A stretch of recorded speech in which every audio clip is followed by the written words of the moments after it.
অবশেষে ভ্লাদিমির পুতিনের ইউক্রেন দখল পরিকল্পনার প্রতি সমর্থন জানিয়েছেন মার্কিন প্রেসিডেন্ট। দীর্ঘ ৬ বছর পর ইউক্রেন ইস্যুকে কেন্দ্র করে ফের মুখোমুখি হয়েছিল বিশ্বের অন্যতম দুই প্রভাবশালী রাষ্ট্রপ্রধান ডোনাল্ড ট্রাম্প ও ভ্লাদিমির পুতিন। তবে যুক্তরাষ্ট্রের অবস্থান নিয়ে দেখা দিয়েছে বিতর্ক। বিস্তারিত শিহাব ইসলামের ডেস্ক রিপোর্টে।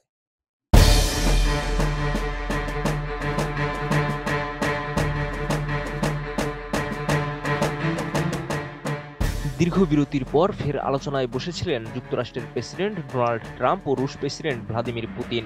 আলোচনার কেন্দ্রবিন্দু ছিল ইউক্রেন সংকট। তবে বৈঠক শেষে যে অবস্থান প্রকাশ পেয়েছে তা নিয়েই তৈরি হয়েছে নতুন বিতর্ক। ট্রাম্প বলেছেন, ইউক্রেনের উচিত রাশিয়ার সঙ্গে সমঝোতায় যাওয়া, কারণ তার ভাষায় রাশিয়া একটি বিশাল শক্তি আর ইউক্রেন তা নয়। এমন মন্তব্যে বিশ্লেষকরা বলছেন এটি কার্যত রাশিয়ার অবস্থানকে সমর্থন করার শামিল।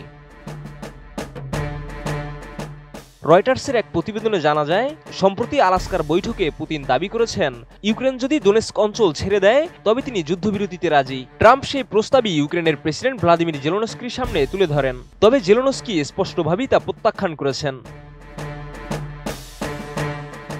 দোনেস্কের অধিকাংশ অঞ্চল এরই মধ্যে রাশিয়ার নিয়ন্ত্রণে রয়েছে। দ্বিতীয় বিশ্বযুদ্ধের পর ইউরোপের সবচেয়ে বড় এই সংঘাতে উভয় পক্ষের হাজার হাজার মানুষ হতাহত হয়েছে।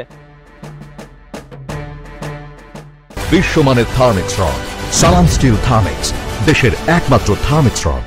ট্রাম্প মনে করেন যুদ্ধবিরতিতে নয় বরং একটি স্থায়ী শান্তি চুক্তি হবে উত্তম সমাধান। ফক্স নিউজকে দেওয়া এক সাক্ষাৎকারে তিনি জানান, পুতিনের সঙ্গে আলোচনায় তারা মূলত একমত হয়েছেন। ভূখণ্ড হস্তান্তর এবং ইউক্রেনের নিরাপত্তা নিশ্চয়তা নিয়েও হয়েছে কথাবার্তা। তবে ইউক্রেনের অবস্থান পরিষ্কার, ভূখণ্ড ছাড়ার প্রশ্নই আসে না সংবিধান পরিবর্তন ছাড়া।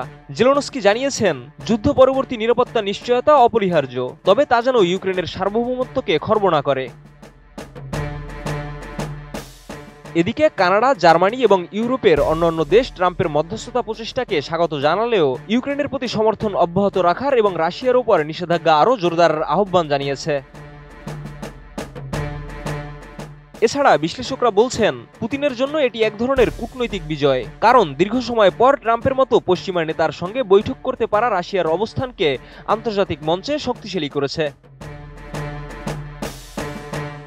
সব মিলিয়ে ইউক্রেন যুদ্ধ বন্ধে নতুন আলোচনার সূচনা হলেও সমাধান এখনও অনিশ্চিত, বিশেষ করে যখন শান্তি প্রস্তাবের কেন্দ্রে রয়েছে দখলকৃত ভূখণ্ড ও নিরাপত্তা নিশ্চয়তার মতো স্পর্শকাতর বিষয়। শিহাব ইসলাম, ATN নিউজ।